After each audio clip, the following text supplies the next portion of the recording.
Hi friends, Bharat satellite లాంచ్కు సంబంధించి ఇస్రో ఇచ్చిన సమాచారం ఏమిటి? భారత ప్రభుత్వం ఏ సమాచారాన్ని రహస్యంగా ఉంచింది? అమెరికా అధ్యక్షుడు డొనాల్డ్ ట్రంప్ మక్కా మ్యూచువల్ డిఫెన్స్ అగ్రిమెంట్ గురించి ఏం చెప్పారు? బంగ్లాదేశ్ భారత్ ఇంటెలిజెన్స్ ఏజెన్సీ రాని డబుల్ క్రాస్ చేయడానికి ఎలా ప్రయత్నించింది? వీటితో పాటు భారత్పై ప్రభావం చూపించే మరికొన్ని ముఖ్యమైన వార్తలు వివరంగా చూద్దాం. అమెరికా భారత్ వార్త. భారత ప్రభుత్వం తెలిపిన సమాచారం ప్రకారం అమెరికాతో భారత్ ఒక డిఫెన్స్ డీల్ కుదుర్చుకుంది. ఈ ఒప్పందం ప్రకారం అమెరికా వచ్చే 30 నెలల పాటు భారత నేవీకి MQ-9B సీ గార్డియన్ డ్రోన్ల సేవలను అందించనుంది. భారత నేవీ ఈ 2 డ్రోన్లను 30 నెలల కాలానికి లీజుకు తీసుకుంది. లీజ్ విలువ సుమారు 1963 కోట్ల రూపాయలు. ఈ 2 డ్రోన్ల సేవల కోసం భారత్ అమెరికాకు భారీ మొత్తాన్ని చెల్లించనుంది. ఈ డ్రోన్లను ఇంటెలిజెన్స్ సేకరణ, నిఘా, రికన్సైన్స్ కోసం వాడుతున్నారు. వీటిలో అధునాతన వ్యవస్థలు, ఆధునిక సెన్సార్లు ఉండడంతో పాటు అత్యాధునిక పరికరాలను మోసుకెళ్లే సామర్థ్యం ఉండడంతో భారత నేవీ వీటిని ఎంచుకుంది. ఈ డీల్ భారత రక్షణ మంత్రిత్వ శాఖ అధికారులు, అమెరికాకు చెందిన జనరల్ అటామిక్స్ సంస్థ అధికారుల మధ్య కుదిరింది. ఈ వార్తపై భారత్లోని అమెరికా రాయబారి సర్జియో గోర్ ఈ ఒప్పందం భారత్ అమెరికా రక్షణ భాగస్వామ్యాన్ని మరింత బలోపేతం చేస్తుంది అన్నారు. నెక్స్ట్ అప్డేట్, భారత్ చైనా మధ్య ద్వైపాక్షిక వాణిజ్యం గురించి. 2026 మొదటి 6 నెలల్లో అంటే జనవరి నుంచి జూన్ వరకు భారత్ చైనా మధ్య ఎంత వాణిజ్యం జరిగిందనే డేటా బయటకు వచ్చింది. జనవరి నుంచి జూన్ వరకు భారత్ చైనా నుంచి $80 బిలియన్ విలువైన వస్తువులను కొనుగోలు చేశాం. అదే సమయంలో 2026 మొదటి 6 నెలల్లో భారత్ చైనాకు కేవలం $1.7 బిలియన్ విలువైన వస్తువులను మాత్రమే ఎగుమతి చేసింది. ఈ 6 నెలల్లోనే చైనాతో భారత్కు భారీగా వాణిజ్య లోటు ఏర్పడింది. మొత్తం ద్వైపాక్షిక వాణిజ్యం మొదటి 6 నెలల్లో సుమారు $91 బిలియన్ చేరుకుంది. ఈ సంఖ్యలను చూస్తే గత సంవత్సరం రికార్డు కూడా ఈ ఏడాది దాటిపోయే అవకాశం కనిపిస్తుంది. 2025లో జనవరి నుంచి డిసెంబర్ వరకు భారత్ చైనా మధ్య జరిగిన మొత్తం ద్వైపాక్షిక వాణిజ్యం సుమారు $55 బిలియన్. ఈ ఏడాది ఈ మొత్తం $180 బిలియన్ దాటే అవకాశం ఉంది. అమెరికా అధ్యక్షుడు డొనాల్డ్ ట్రంప్ మక్కా మ్యూచువల్ డిఫెన్స్ అగ్రిమెంట్ విషయంలో పాకిస్తాన్, సౌదీ అరేబియా, టర్కీ దేశాలకు అభినందనలు తెలిపారు. భారత్కు కొన్ని ఆందోళనలు ఉన్న ఈ రక్షణ ఒప్పందంపై డొనాల్డ్ ట్రంప్ సంతోషం వ్యక్తం చేశారు. ఆయన ఒక ప్రకటనలో మాట్లాడుతూ, సౌదీ అరేబియా, టర్కీ, పాకిస్తాన్ ఈ 3 దేశాలు చివరకు మక్కా జాయింట్ డిఫెన్స్ అగ్రిమెంట్పై సంతకం చేయడం ఆయనకి సంతోషాన్నిచ్చింది అన్నారు. ఇది మిడిల్ ఈస్ట్లోని దేశాలు ఇప్పుడు కలిసి వస్తున్నాయని, తమ భద్రత, రక్షణను మరింత బలంగా కాపాడుకునే స్థితిలోకి వస్తున్నాయని చూపిస్తుంది. ఈ 3 దేశాల నాయకత్వానికి నేను అభినందనలు తెలియజేస్తున్నాను. ఇది చాలా పెద్ద ధైర్యమైన, ముఖ్యమైన మొదటి అడుగు అని ట్రంప్ అన్నారు. ట్రంప్ పాకిస్తాన్కు సంబంధించిన ఏదైనా ప్రకటన చేస్తే దానిపై పాకిస్తాన్ ప్రధాని షహబాజ్ షరీఫ్ ట్రంప్కు ధన్యవాదాలు తెలిపారు. అంతేకాకుండా గత ఏడాది భారత్ పాకిస్తాన్ మధ్య జరిగిన సైనిక ఘర్షణను కూడా ఈ విషయంలో ప్రస్తావించారు.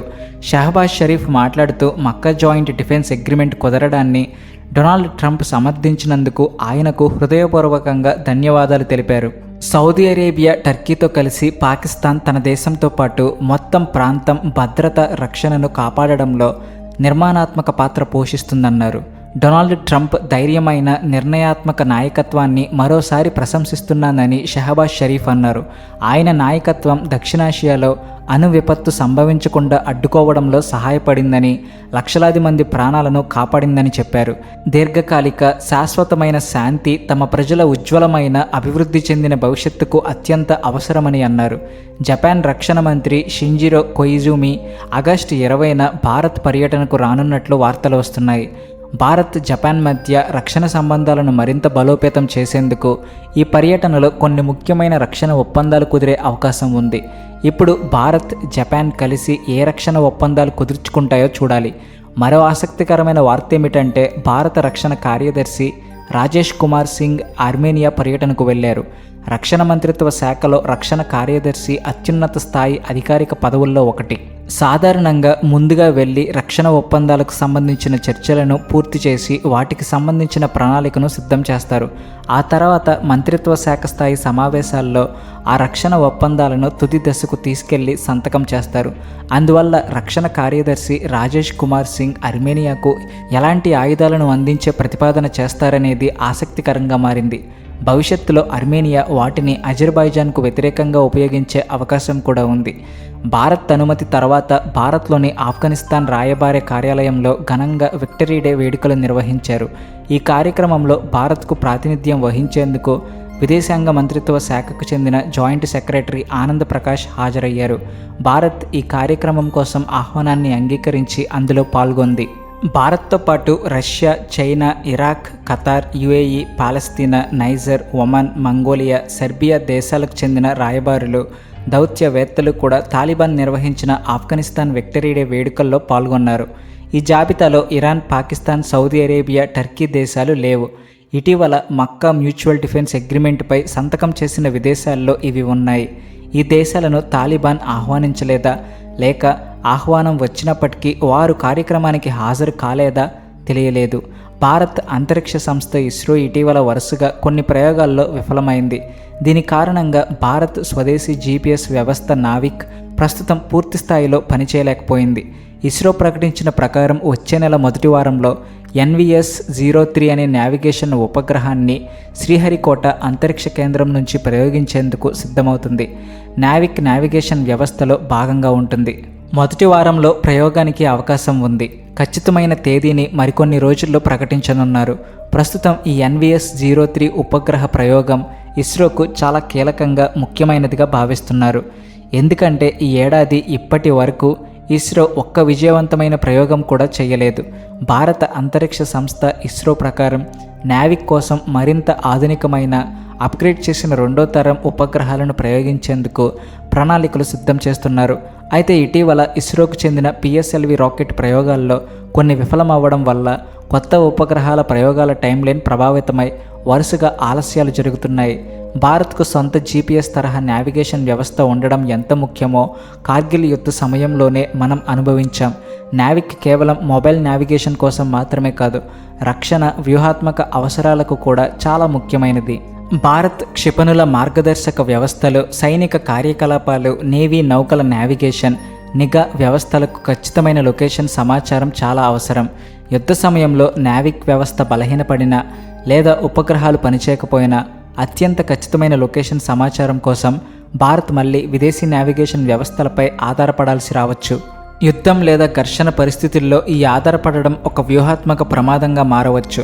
అయితే నావిగేషన్ వ్యవస్థ కేవలం సైన్యం లేదా యుద్ధ అవసరాలకే ఉపయోగపడదు. సాధారణ ప్రజల అవసరాలకు కూడా భారత్లో నావిక్ను ఉపయోగిస్తున్నారు. అందుకే నావిక్కు సంబంధించిన అన్ని ఉపగ్రహాలను విజయవంతంగా ప్రయోగించేందుకు ఇస్రో నిరంతరం ప్రయత్నిస్తుంది. ఇటీవల PSLV రాకెట్ ప్రయోగాలు విఫలమైన ఘటనలపై ఇస్రో తెలిపిన వివరాల ప్రకారం రాకెట్ ప్రయోగం జరిగిన తర్వాత అది మూడో దశలోకి ప్రవేశించే సమయంలో ఏదో సాంకేతిక సమస్య ఏర్పడుతుంది. దీని తర్వాత భారత ప్రభుత్వం ఒక ఉన్నత స్థాయి నిపుణుల కమిటీని ఏర్పాటు చేసింది. ఈ కమిటీలో మాజీ principal scientific adviser K. Vijay Raghavan, మాజీ ఇస్రో చైర్మన్ S. సోమనాథ్ వంటి సీనియర్ నిపుణులను చేర్చారు. రాకెట్లోని ప్రతి భాగం, ప్రతి కాంపోనెంట్, ప్రయోగానికి సంబంధించిన డేటా, రాకెట్ పనితీరును లోతుగా పరిశీలించి మూడో దశలోకి వెళ్ళిన తర్వాత PSLV ఎందుకు వరుసగా విఫలమవుతుందో తెలుసుకోవడం ఈ కమిటీ లక్ష్యం. అంటే రాకెట్లో ఏర్పడుతున్న సమస్యకు అసలు కారణం ఏమిటో గుర్తించడం కోసం ఈ పరిశీలన చేపట్టారు. తాజాగా ఈ కమిటీ తన నివేదికను సమర్పించిందని, సమస్యకు కారణమైన భాగాన్ని గుర్తించిందని సమాచారం వచ్చింది. కేంద్ర మంత్రి జితేంద్ర సింగ్ కూడా ఈ విషయాన్ని ధృవీకరించారు. PSLV రాకెట్లో ఏర్పడిన సమస్యకు ఖచ్చితమైన కారణాన్ని గుర్తించామని ఆయన తెలిపారు. అయితే భద్రత, సాంకేతిక కారణాల వల్ల ఆ సమస్యకు సంబంధించిన పూర్తి వివరాలను ప్రజలకు వెల్లడించలేమని చెప్పారు. అయితే ముఖ్యమైన విషయం ఏమిటి అంటే PSLV 2 సార్లు విఫలమవ్వడానికి కారణమైన సాంకేతిక సమస్యకు పరిష్కారం కనుగొన్నామని, దానిపై ఇంజనీర్లు తమ పనిని పూర్తి చేశారని చెబుతున్నారు. అందుకే సెప్టెంబర్ మొదటి భాగంలో జరగబోయే ప్రయోగం విజయవంతమవుతుందని ఇస్రో శాస్త్రవేత్తలు ఆశిస్తున్నారు. ఈ ప్రయోగం విఫలమైతే ఇస్రో ఎన్నో సంవత్సరాలుగా సంపాదించుకున్న మంచి పేరు, అలాగే ఇతర దేశాల ఉపగ్రహాలను విజయవంతంగా ప్రయోగిస్తున్న సంస్థగా ఉన్న ప్రతిష్ట దెబ్బతినే అవకాశం ఉంది. ఇస్రో గుర్తించిన సమస్యకు పరిష్కారం కనుగొన్నామని చెబుతున్నారు. ఆ పరిష్కారం వచ్చే ప్రయోగంలో సరిగ్గా పనిచేస్తుందని ఆశిస్తున్నాను. అయితే ఆ పరిష్కారం 100% పనిచేసిందా లేదా అనేది తదుపరి ప్రయోగం విజయవంతమైన తర్వాతే తెలుస్తుంది. నెక్స్ట్ అప్డేట్ భారత్ బంగ్లాదేశ్కు సంబంధించినది. బంగ్లాదేశ్ భారత్ను డబుల్ క్రాస్ చేయడానికి ప్రయత్నిస్తుందనే వార్తలు వస్తున్నాయి. 2-3 రోజుల క్రితం భారత ఇంటెలిజెన్స్ ఏజెన్సీ రా chief Parag Jain Bangladesh military intelligence విభాగం ఆహ్వానం మేరకు బంగ్లాదేశ్కు వెళ్ళి అక్కడి మిలిటరీ ఇంటెలిజెన్స్ అధికారులతో సమావేశాలు నిర్వహించారు. తాజాగా రా చీఫ్ భారత్కు తిరిగి వచ్చారని, ఇప్పుడు బంగ్లాదేశ్ మిలిటరీ ఇంటెలిజెన్స్ విభాగానికి చెందిన డైరెక్టర్ జనరల్ ఆఫ్ ఫోర్సెస్ ఇంటెలిజెన్స్కు చెందిన 6 అధికారులు బంగ్లాదేశ్ నుంచి నేరుగా పాకిస్తాన్కు వెళ్లారు. బంగ్లాదేశ్ అధికారులు పాకిస్తాన్ ఇంటెలిజెన్సీ ఏజెన్సీ ఐఎస్ఐతో సమావేశాల్లో పాల్గొంటున్నారని, అంటే వారితో కీలక విషయాలపై చర్చలు జరుపుతున్నారని సమాచారం. ప్రస్తుతం బంగ్లాదేశ్ డీజీఎఫ్ఐపి చీఫ్గా డైరెక్టర్ జనరల్ కైసర్ రషీద్ చౌదరి ఉన్నారు. ఆయనను ఈ ఏడాది మార్చి 1న ఆ పదవిలో నియమించారు. ఆ తర్వాత ఆయన తన మొదటి విదేశీ పర్యటనగా భారత్కు వచ్చారు. ఏప్రిల్ 1న ఆయన పాకిస్తాన్కు వెళ్లారు. ఇప్పుడు రా చీఫ్తో సమావేశం జరిగిన వెంటనే బంగ్లాదేశ్ మిలిటరీ ఇంటెలిజెన్స్ అధికారులు మళ్ళీ ఐఎస్ఐతో సమావేశాలు నిర్వహించడం ఆసక్తికరంగా మారింది. బంగ్లాదేశ్ 2 దేశాలతో సంబంధాలను సమతుల్యంగా ఉంచుకునే ప్రయత్నం చేస్తుంది. ముఖ్యంగా గమనించాల్సిన విషయం ఏమిటి అంటే, రా చీఫ్ భారత్కు తిరిగి వచ్చి 2-3 రోజులు కూడా పూర్తి కాక ముందే బంగ్లాదేశ్ మిలిటరీ ఇంటెలిజెన్స్ అధికారులు పాకిస్తాన్కు వెళ్లారు. అంటే ఈసారి నెల రోజుల సమయం కూడా తీసుకోలేదు. ఇక భారత్, పాకిస్తాన్, బంగ్లాదేశ్ 3 దేశాల ఇంటెలిజెన్స్ ఏజెన్సీల మధ్య తెర వెనుక ఏం జరుగుతుందో భవిష్యత్తులో చూడాలి.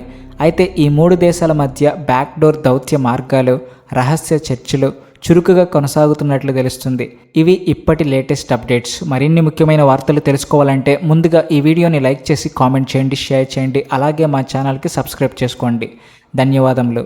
Please like and share and also thanks for watching.